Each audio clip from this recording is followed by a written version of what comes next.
Hi ಸ್ನೇಹಿತರೆ, ನಮಸ್ಕಾರ. ನಾನು ನಿಮ್ಮ ರಾಕೇಶ್ ಪೂಜಾರ್ಜಿ. ನನ್ನ ಐತಿಹಾಸಿಕ ದರ್ಶನ ಚಾನಲ್ಗೆ ಎಲ್ಲರಿಗೂ ಸ್ವಾಗತ. ಲೈಕ್ ಮಾಡಿ ಮತ್ತು ಸಬ್ಸ್ಕ್ರೈಬ್ ಮಾಡಿಕೊಳ್ಳಿ. ಸ್ನೇಹಿತರೆ, ಇವತ್ತು ನಿಮ್ಮನ್ನು ಪಂಚಲಿಂಗೇಶ್ವರ ದೇವಸ್ಥಾನ ಬೇಗೂರು, ಅಂದರೆ ಬೇಗೂರಲ್ಲಿರುವಂಥ ಪಂಚಲಿಂಗೇಶ್ವರ ದೇವಸ್ಥಾನಕ್ಕೆ ನಿಮ್ಮನ್ನು ಕರ್ಕೊಂಡು ಬಂದಿದ್ದೀನಿ. ಇದರ ಎಂಟ್ರೆನ್ಸ್ ಇದು ದಕ್ಷಿಣ ಬಾಗಿಲು. ಇದು ಎಂಟ್ರೆನ್ಸ್ ಎಲ್ಲಿಲ್ಲ. ಇದು ಎಂಟ್ರೆನ್ಸ್ ಇನ್ನೊಂದು ಪೂರ್ವದ ಕಡೆ ಇದೆ. ಅಂದರೆ ಅಲ್ಲಿ ತುಂಬ ವಾಹನಗಳ ದಟ್ಟಣೆ ಇದ್ದಿದ್ದರಿಂದ ನಾನು ಈ ಕಡೆಯಿಂದ ಬಂದೆ. ನೋಡಿ, ಪಂಚಲಿಂಗೇಶ್ವರ ಅಂದರೆ ಇಲ್ಲಿ ಪಂಚಲಿಂಗಗಳು ಪ್ರತಿಷ್ಠಾಪನೆ ಮಾಡಿದ್ದಾರೆ. ನೋಡಿ, ಇದು ಅಲ್ಲಿ ಎಂಟ್ರೆನ್ಸ್ ಬರುವಂಥ ಬಾಗಿಲು. ನೋಡಿ, ನಿಮಗೆ ತೋರಿಸ್ತಿದ್ದೇನೆ. ಇದು ರಾಜಮಾರ್ಗ, ಅಂದರೆ ಎಂಟ್ರೆನ್ಸ್ ಬಾಗಿಲು. ಇದು ಪೂರ್ವಕ್ಕಿರೋ ಎಂಟ್ರೆನ್ಸ್ ಬಾಗಿಲು. ಇಲ್ಲಾಸಿಂದನೇ ಬರಬೇಕು. ಬಟ್ ಅಲ್ಲಿ ಜನಗಳ ದಟ್ಟಣೆ ಇದ್ದಿದ್ದರಿಂದ, ವೀಕೆಂಡ್ ಇದ್ದಿದ್ದರಿಂದ ತುಂಬ ವಾಹನಗಳ ದಟ್ಟಣೆ ಇತ್ತು. ಅದಕ್ಕೆ ಈ ಕಡೆಯಿಂದ ಬಂದೆ ನಾನು. ಈ ಪಂಚಲಿಂಗೇಶ್ವರ ದೇವಸ್ಥಾನ ಇತಿಹಾಸ ನೋಡ್ತಾ ಹೋದರೆ, ಪಶ್ಚಿಮ ಗಂಗರ ಕಾಲದ ರಾಜರಾದ ನೀತಿಮಾರ್ಗ ಮತ್ತು ಯರ್ಯಪ್ಪ ನೀತಿಮಾರ್ಗ ಇದು ನಿರ್ಮಿಸಿದ್ದು ಅಂತ ಹೇಳ್ತಾರೆ. ಇದು ಸುಮಾರು 1100 ವರ್ಷಗಳಷ್ಟು ಹಳೆಯದು. ಮತ್ತು ಇಲ್ಲಿ ಒಂದು ಶಾಸನ ಇದೆ. ಬೆಂಗಳೂರು ಹೆಸರಿನ ಮೊದಲ ಉಲ್ಲೇಖ ಈ ಪಂಚಲಿಂಗೇಶ್ವರ ದೇವಸ್ಥಾನದಲ್ಲಿ ಒಂದು ಶಾಸನ ಇದೆ. ಅಲ್ಲಿ ನಿಮಗೆ ಗೊತ್ತಾಗ್ತದೆ. ಮತ್ತು ಇಲ್ಲಿ ಚೋಳರ ಕಾಲದ 5 ಶಿವಾಲಯ, ಅಂದರೆ ಚೋಳ ಮತ್ತು ಗಂಗರು ಸೇರಿ ಈ ದೇವಸ್ಥಾನವನ್ನು ನಿರ್ಮಾಣ ಮಾಡಿದ್ದಾರೆ ಅಂತ ಹೇಳಲಾಗ್ತದೆ. ಪಂಚಲಿಂಗೇಶ್ವರ ದೇವಾಲಯ ಸುಮಾರು 9-10ನೇ ಶತಮಾನದಷ್ಟು ಹಳೆಯದಾಗಿದೆ. ಈ ದೇವಾಲಯದಲ್ಲಿ ನಾಗೇಶ್ವರ, ನಗರೇಶ್ವರ, ಚೋಳೇಶ್ವರ, ಕಾಳಿಕಾಂಬ, ಕರ್ಣೇಶ್ವರ, ಪಾರ್ವತಿ ಮತ್ತು ಕಾಳಿಕಮ್ಮಟೇಶ್ವರ ಮತ್ತು ಸೂರ್ಯನಾರಾಯಣ ದೇವಸ್ಥಾನಗಳಿವೆ. ಇವುಗಳನ್ನು 5 ಲಿಂಗ ಎಂದು ಇಲ್ಲಿ ಪೂಜಿಸಲಾಗ್ತದೆ. ಆ ದೇವರುಗಳನ್ನು ನಿಮಗೆ ತೋರಿಸ್ಲಿಕ್ಕೆ ಆಗಲಿಲ್ಲ, ಏಕೆಂದರೆ ಒಳಗೆ ಮೊಬೈಲ್ ಮತ್ತು ವಿಡಿಯೋ ಅಲೋ ಇಲ್ಲ ಅಂದರು. ಅದರಿಂದ ನಾನು ಹೊರಗೆ ನಿಮಗೆ ತೋರಿಸ್ತಾ ಇದ್ದೀನಿ. ಅದರ ಫೋಟೋಗಳನ್ನು ಹಾಕ್ತೇನೆ, ನೆಕ್ಸ್ಟು ನೀವು ನೋಡ್ಕೊಳ್ಳುವಂತ್ರಿ. ನಾಗೇಶ್ವರ ಸ್ವಾಮಿ ದೇವಾಲಯ ಪಶ್ಚಿಮ ಗಂಗರ ಶೈಲಿಯಲ್ಲಿದೆ. ಇದು ಚಾಲುಕ್ಯ ಮತ್ತು ರಾಷ್ಟ್ರಕೂಟರ ಒಂದು ಪ್ರಭಾವವನ್ನು ತೋರಿಸ್ತದೆ. ಮತ್ತು ಇನ್ನುಳಿದ ದೇವಾಲಯಗಳು ಚೋಳರ ಒಂದು ವಾಸ್ತುಶಿಲ್ಪವನ್ನು ನಿಮಗೆ ತೋರಿಸ್ತದೆ. ನೋಡಿ, ಇದು ಒಳಗಿನ ನಿಮಗೆ ಫೋಟೋ ಹಾಕಿರೋದು. ಇದು ನೋಡ್ಕೊಳ್ಳಿ. ಹಾಗೆ ನಿಮಗೆ ಒಳಗೆ ಅಲೋ ಇಲ್ಲದ ಕಾರಣ ನಿಮಗೆ ಫೋಟೋ ಹಾಕಿದ್ದೀನಿ. ಸಿಕ್ಕಂತಹ ಫೋಟೋಗಳನ್ನು ಹುಡುಕಿ ಹಾಕಿದ್ದೀನಿ. ಇಷ್ಟೇ ಸಿಕ್ಕದ್ದು, ಕ್ಷಮೆ ಇರಲಿ.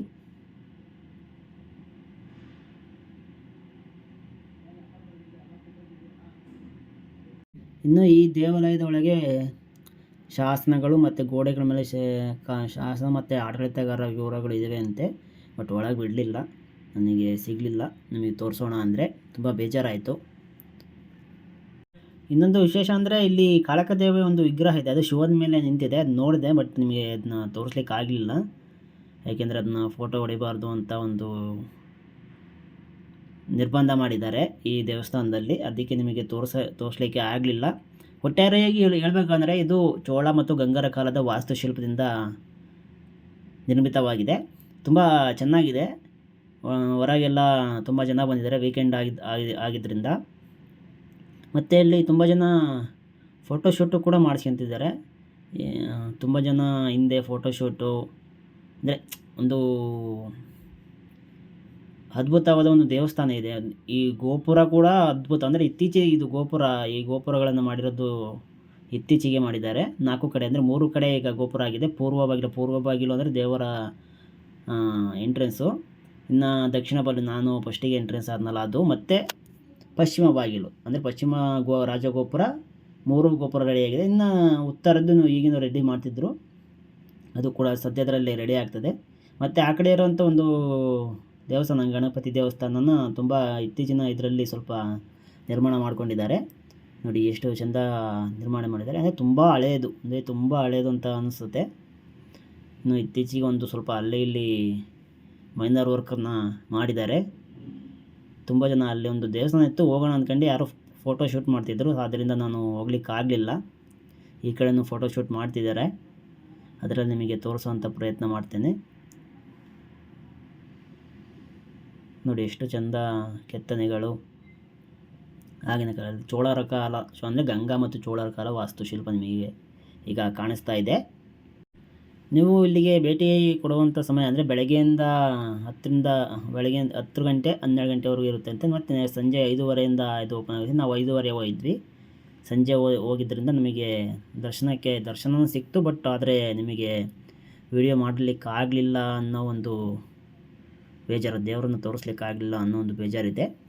ಏಕೆಂದರೆ ಅಲ್ಲಿ ಒಳಗೆ ಅಲೋ ಇಲ್ಲದೆ ಇರೋ ಕಾರಣ ನಿಮಗೆ ತೋರಿಸ್ಲಿಕ್ಕೆ ಆಗಿಲ್ಲ. ಅದಕ್ಕೆ ಎಲ್ಲ ಔಟ್ಸೈಡ್ ಎಲ್ಲ ತೋರಿಸ್ತಾ ಇದ್ದೀನಿ ನೋಡಿ. ಕಿಟಕಿಗಳನ್ನು ಎಷ್ಟು ಇದರಲ್ಲಿ ಮಾಡಿದ್ದಾರೆ. ಒಂದು ಕಿಟಕಿಯಲ್ಲಿ ಒಂದು ವಾಸ್ತುಶಿಲ್ಪ ಅಂದರೆ ಕಲೆ ನೋಡಿ, ಇದರ ಬಳ್ಳಿ ಥರ ಮಾಡಿದ್ದಾರೆ. ಇಲ್ಲೊಂದು ಬಾಗಿಲಿದೆ, ಇದು ಕ್ಲೋಸ್ ಆಗಿದೆ. ಈ ಕಡೆ ಇರೋದು ಗಣಪತಿ ದೇವಸ್ಥಾನ ನೋಡಿ, ಎಲ್ಲ ಪ್ಯಾಚ್ ವರ್ಕ್ ಮಾಡಿದ್ದಾರೆ. ಅಂದರೆ ತುಂಬ ಹಳೇದಾಗಿದ್ದರಿಂದ ಸ್ವಲ್ಪ ಪ್ಯಾಚ್ ವರ್ಕ್ ಮಾಡಿದ್ದಾರೆ. ಅಲ್ಲಿ ಕಾಣಿಸ್ತಾ ಇರೋದು ಸೂರ್ಯನಾರಾಯಣ ಸ್ವಾಮಿಯ ಒಂದು ದೇವಾಲಯ. ಅದನ್ನ ತೋರಿಸ್ತೇನೆ. ಅದನ್ನು ತೋರಿಸ್ಲಿಕ್ಕೆ ಯಾವುದೇ ರೆಸ್ಟ್ರಿಕ್ಷನ್ ಇಲ್ಲ. ಇದು ದಕ್ಷಿಣ ಮುಖದ ರಾಜಗೋಪುರ ನೋಡ್ಕೊಳ್ಳಿ. ಇಲ್ಲೊಂದು ಗಣಪತಿ ದೇವಸ್ಥಾನ ಇದೆ ನೋಡಿ. ಅಲ್ಲಿ ಕೂಡ ಮೊಬೈಲ್ ಅಲೋ ಇಲ್ಲದೆ ಇರೋ ಕಾರಣ ನಾನು ನಿಮಗೆ ಮಾಡೋಕ್ಕಾಗಲಿಲ್ಲ. ಇನ್ನೊಂದಿಲ್ಲಿ ಶಾಸನಗಳಿವೆ, ಬೆಂಗಳೂರು ಕಾಳಗ ಶಾಸನಗಳು. ಅದನ್ನು ನೆಕ್ಸ್ಟ್ ವಿಡಿಯೋದಲ್ಲಿ ನಿಮಗೆ ತೋರಿಸ್ತೇನೆ. ವಿಡಿಯೋ ಇಷ್ಟ ಆದಲ್ಲಿ ಲೈಕ್ ಮತ್ತು ಕಮೆಂಟ್ ಮಾಡಿ. ಮುಂದಿನ ವಿಡಿಯೋದಲ್ಲಿ ಸಿಗೋಣ. ಧನ್ಯವಾದಗಳು.